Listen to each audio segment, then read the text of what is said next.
At yun na nga no, mga bayan, pag-usapan nga po natin, ha? Ito po ang naging interview po ni Pinky Web kay Congressman Toby Chango. Mga bayan, dahil hanggang sa ngayon po, nagtataka pa rin po marami sa mga taong bayan.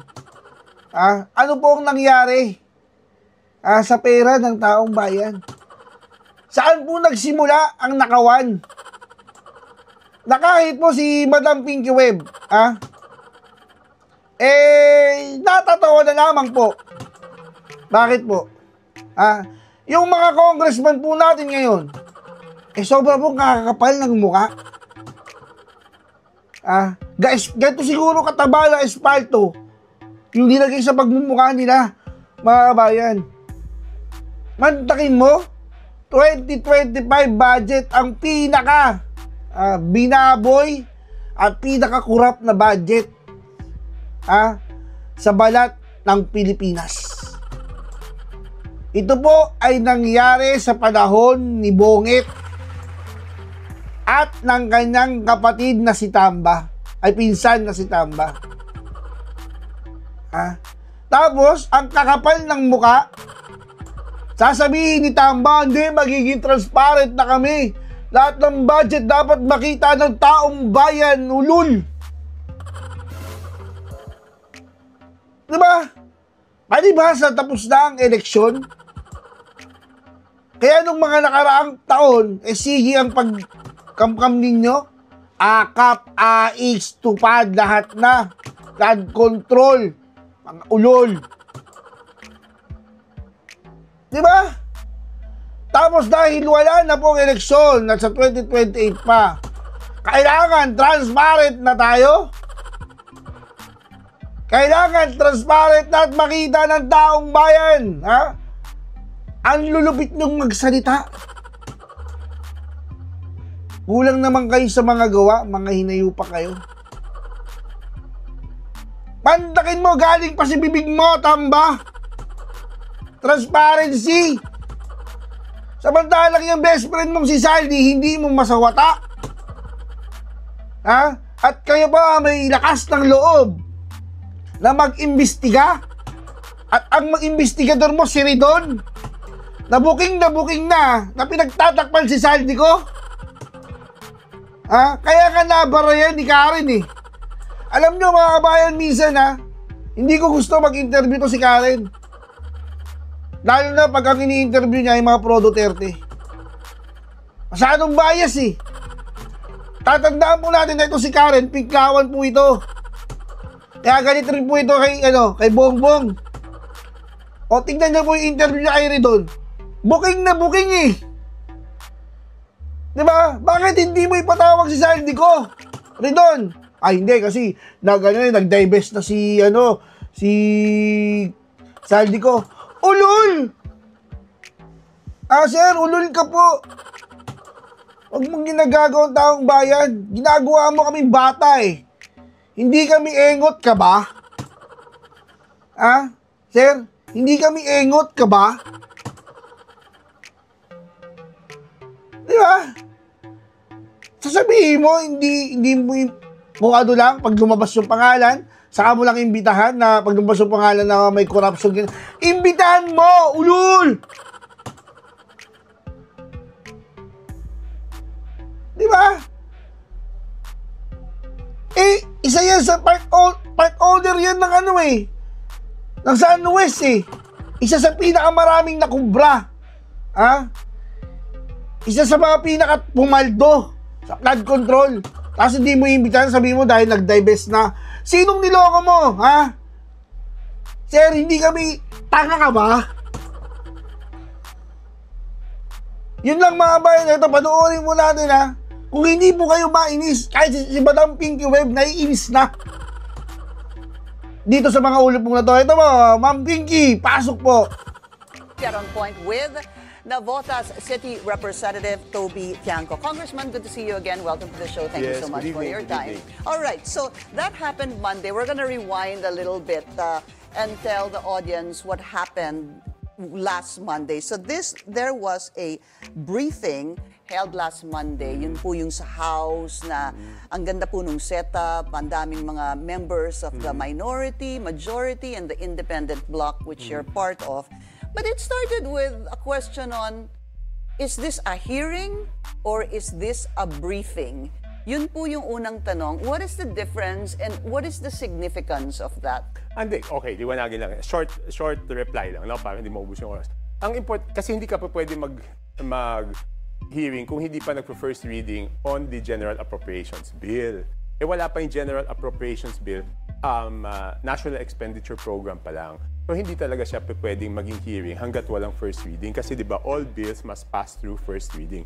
So, dapat mag-first reading muna bago siya maging hearing. Okay. Yun lang. So, from the NEP, kailangan po siya i-file na GAB, General Appropriations Bill. Tapos, tsaka pa lang, siyempre, mag-first reading, i-refer sa Committee on Appropriations, tsaka pa lang siya magiging budget hearing. Okay, so, pero para masimulan na yung proseso, kasi dapat matapos ito before December 31 of the year, di ba? So, sinisimulan na, para hindi magipit yung Kongreso, sinisimulan na ng House of Representatives yung briefing sa mga secretary. Yeah. Kasi dapat maintindihan ng ating mga kababayan, hindi ito pareho ng ibang mga batas na pwedeng sabay mag-hearing yung House of Representatives tsaka yung Senado.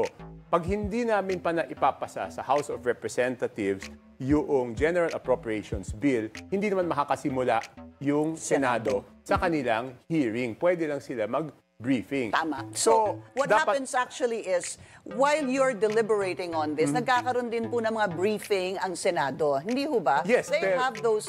yes. Pero hindi masisimulan yung hearing hanggat hindi namin maipasa. So, once ready na yung NEP, kasi yun ang mauna yung National Expenditure Program, once ready na, sinisimulan na ng House of Representatives yung proseso. Okay. So, yun yung maiksing sagot ko. Nagkaroon kasi ng konting problema doon nung Monday nung pinanood ko. So, yun pong ibig sabihin na it was explained by the chairperson of the Appropriations Committee, si Congresswoman Mika Swansing. Okay. And then after... Kasi sayang naman yung oras, di ba? Hawak na namin yung NEP. Bakit papadaanin pa yung 1 linggo na sayang naman? Naghahabol kami ng oras. Alright. So pagkatapos po nun, by House rules, during that briefing, ang una pong magtatanong ay supposed to be minority, tapos independent, tapos majority. Based on the House rules, dito po na kayo tumayo bilang miyembro ng independent bloc, correct, no? Yes. And then, you were asking for a report of the, you wanted a signed report of the small committee during the 2025 budget. Tama ho ba? Yes, balikan natin bakit gano'n, no? Kasi di ba, balik natin, di ba Pinky, sabi ko, ang budget nagsisimula muna sa House of Representatives. Kailangan ipasa ng House of Representatives bago ipapasa ng Senado. At kung ano yung hindi pareho doon sa House of Representatives tsaka sa Senado, kaya nagkakaroon ng BICAM. Di ba? Tapos, ang sinasabi ng tao, dapat transparent yung BICAM, di ba? So, yung BICAM, may report yan hindi nga siya televised, hindi siya naka-livestream, pero may bicameral conference committee report yan. Pinipirmahan ng lahat ng BICAM members. Sino ba ang BICAM members? Hindi ko na alam Basta equal yan Kung 11 sa... House? Hindi ko sure. Huwag ko lang sagutin. Basta kung ilan sa House, yun ang ano. Okay. Okay. So, yun yung sa... Di ba pinipintasan natin hindi transparent yun, di ba? Pero yun, may committee report. Yung small committee doon sa Kongreso na pinayagan... Wait, hold on. Okay. Don't say... let's be clear. When you mean Kongreso, yun, House. Okay. Small committee sa House na nag-amyenda bago ipasa yung House General Appropriations Bill. The GAB. Dapat may committee report din yan. Di ba? Kasi doon mo makikita sa committee report ano yung ahensyang binawasan at ano yung ahensyang dinagdagan ng pondo, di ba? Doon mo makikita yon. So, tsaka doon sa Section 39 of our rules, lahat ng committee dapat may report. So, yun lang ang hinihingi ko kasi hindi naman po pwedeng questionin namin yung mga departamento o paano nyo ginastos yung pera nyo ng 2025 kung hindi namin alam paano sila nabawasan at paano sila nadagdagan. Doon sa BICAM na dagdag at bawas, kita natin. Pero doon sa House House General Gab. Appropriations Bill, wala kaming makita.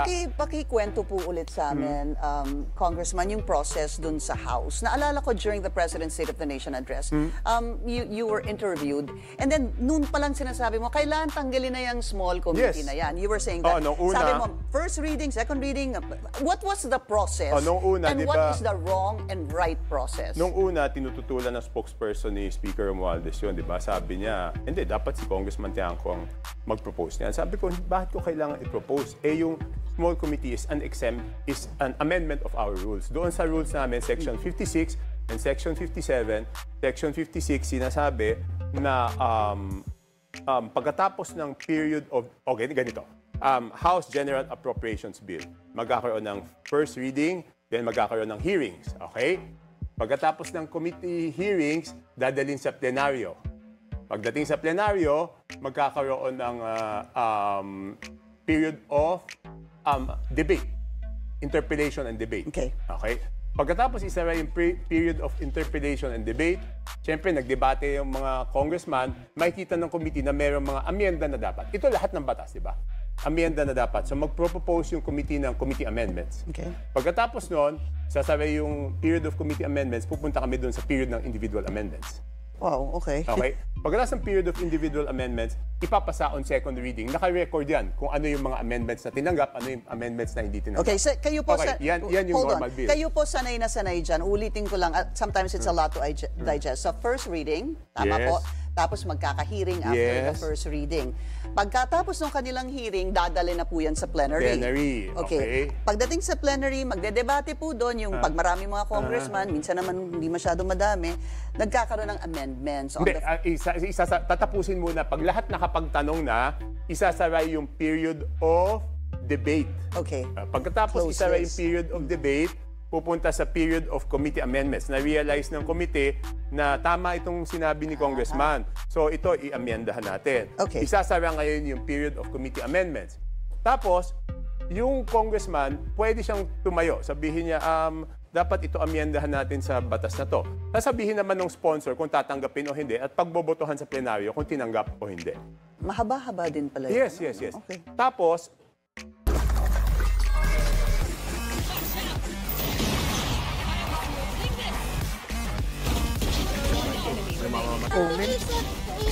Dapat doon yung kaya natin. Nakasakit po.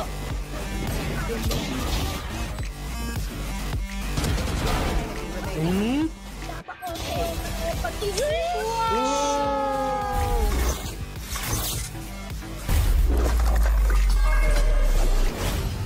di naka-record yun kung ano yung mga amyenda. Tapos, aprubahan on second reading. Alright. Yan yung lahat ng bills. Okay. Ang nangyayari doon hanggang doon sa 2025 budget is that instead na lahat ng individual amendments ay ipapasok bago aprubahan on second reading, Right. i-approve muna namin on second reading, tapos yung small committee ng 4 na tao, may kapangyarihan sila na palitan kung ano yung in-approve namin on second reading. So the small committee comes in after the second. For the budget only. Yeah. Yeah. So balik na tayo sa budget.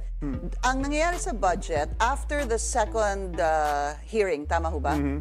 Siya Second reading, second reading. Sorry. First reading, tapos second reading, tapos biglang papasok si small committee. Binigyan kasi namin ng kapangyarihan, bago i-approve on second reading, binigyan ng kapangyarihan yung small committee na tanggapin yung individual amendments Okay. at baguhin. Parang binigyan sila ng blanket authority. And that was wrong. Tama. Pero hindi lang ito nagsimula sa 2025. Pero ang natatandaan ko, yung 4 na lang ang natira doon sa small committee, 2025 lang yan. Dati malaki ng konti yung small committee. And baka sasabihin ng So ibang naging smaller committee noong 2025. Oo. Okay. So baka, at ang chairman nga ng small committee is si Congressman Saldico. Yes. So baka sabihin ng ibang tao, bakit ngayon ko lang kini-question? Hindi, you can check my congressional records, you can check the archives. 2022 HGAB, in the year 2011, I questioned the process. 2014 HGAB, in the year 2013, I questioned the process. 2015 HGAB, in the year 2014, I question the process also. So you've Tapos been... napagod na ako, huminto na ako kasi independent lang ako, matatalo lang naman ako sa botohan. Kaya lang naman ako nagkaroon ng pag-asa ngayon. Kasi it's the first time na presidente ang nagsasabi, baguhin niyo yung proseso ng budget. So sa budget, first reading, tapos second reading, tapos nagkaroon ng small committee. Yes. Ngayon, tatanggalin na po si small committee. Yes, I mean that is the good thing that came out of it. Okay. No? Nung Kasi lumalabas sobrang makapangyarihan si small committee. hindi lang sobrang makapangyarihan, hindi nga transparent, wala nga records eh. Ibig ko sabihin, the small committee, it appears to us, outsiders, is that they can do whatever they Yes. want dun sa small committee. Yes. Hence, dahil nangyari yan last year, ito yung hinihingi nyo, yung minutes, o yung sino, Yes. anong nangyari Di ba after second reading? may sinabi si Senator Ping na napaka-importante, yun ang tinutukoy ko dito. Sino yung proponent? Okay, we're gonna go to that though, para lang sequential tayo. So, you want a copy of you want all members of Congress to be furnished a copy of the amendments made, tama ba, Yes. by the small committee Yes. during the budget deliberations for No, 20 during the After. budget process, but after the second reading. after the second reading. Nung Kasi pumasok na si doon sa small third committee. reading, Pinky, wala na pwedeng baguhin doon. Ang pwede mong baguhin doon, period, comma, wrong spelling, wrong spelling. Numero, wala na. Ganon, wala ka na ni pwedeng, piso. wala ka na pwedeng baguhin doon. Okay. So, parang kasado na siya pagkatapos ng small committee, Oo, right? wala ka na magagawa, That's what diba? it appears. So, do you have a copy? Wala. So, ibig sabihin, wala. So, okay, since wala, isa na lang pupuntahan natin dito. Si Congressman Saldico na lang ang pwede magpaliwanag kung ano yung nangyari doon sa small committee noong 2025. Pero apat po sila, hindi ho ba, sabi mo? O tama, pero ibig sabihin, dalian na natin. Di ba? Yung chairman, imposibleng hindi niya alam. Di ba? Unless meron iba doon sa tatlo pang membro na magbo-volunteer na sila magsasabi. So who were the other three? Senior Vice Chairman of the Committee on Appropriations at the time,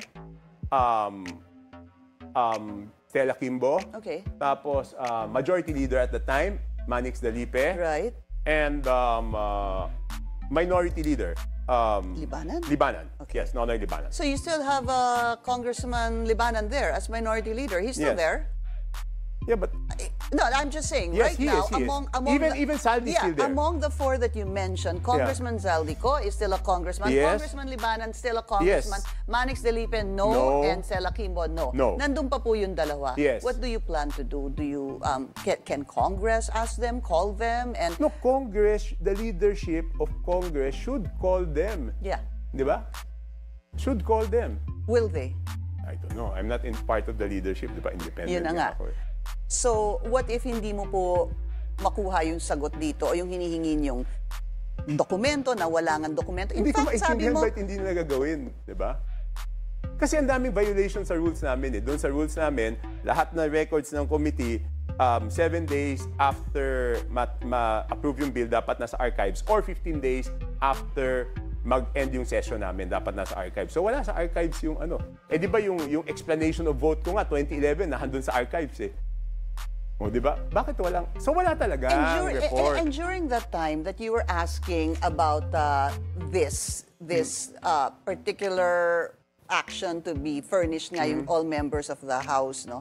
I remember the Appropriations Committee Chair, si Congresswoman, tinawag pa, meron halos 3 taong lumapit No, dun because yung sa COMSEC kanila. yun eh. Sabi ko, it's It the has same... to be with the No, COMSEC. because they're saying... I don't know what their exact number was eh. But to make things easier, di ba, sabi ko, tanungin nyo lang Let's yung ask the COMSEC. COMSEC, yeah. Oo. Kasi hindi rin naman niya masasagot, hindi rin naman siya... Di ba, hindi rin naman siya chairwoman ng Committee on Appropriations at the time, at hindi rin siya She made that miyembro. very clear, yeah. So, hindi rin siya miyembro. Di ba kaya nga tinuturo ko na tanungin nyo yung COMSEC. kasi yung COMSEC, alam niya kung may report o wala. And what did the COMSEC say? Ano ba sa... Was diba, there- was parang there hindi a- na sinagot directly, di ba? Parang tanda ko, we will consider, it's Yeah. an internal matter, ganyan-ganyan, di ba? This has crossed over from the 19th to the 20th Congress. I was not the Appropriations Hindi, kaya nga sabi Committee ko, Chair, tanungin na diba? lang yung Yes. COMSEC, So, diba? my question is this. Meron ho bang dokumento o wala? Wala. Wala. Eh, kasi- Sigurado na tayo. Hindi, wala. Sigurado naman ka yun? Yes, because hindi pinapadala eh. Unless ngayon palang ginagawa, tapos papapirmahan, di ba? Ano yun, i-antedate yun? Pero hindi yun pwede because nga dapat nasa archives na yun di ba? Yeah, so be that as it may, sabi niyo po, wala. It's a violation of your rules. What can be done to correct this? Or are there sanctions that should be imposed on people? Kaya nga sinasabi ko, binabalik ko sa leadership. Di ba sila naman majority, di ba? Pag sinabi lang patawag si Congressman Saldico, alam man hindi siya sumunod. Alam man hindi siya magpaliwanag, di ba? So, patawag na lang nila para tapos na. Okay. Explain to us the importance of this document, Congressman. Hindi, kasi doon nakikita, di ba, hindi naman lahat, liwanagin natin. May mga amendments, hindi naman porket sinabing amendments, masama. Okay. Number 1 yan. Kasi may mga amenda na talagang dapat gawin. Number 2, doon sa speech ng presidente sa SONA, anong sabi niya? Initiative and errata. For the boys. And the initiative, errata for the boys, SOP. Diba? Yung initiative, tsaka yung errata, Congress ang nakakagawa niyan.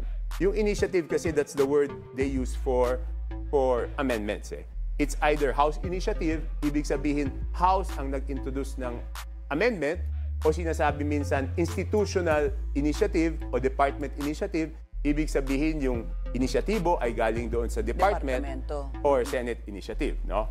Yung errata naman, it's a word used doon sa wag na, mamaya, kung may time pa tayo kasi maggugulo masyado.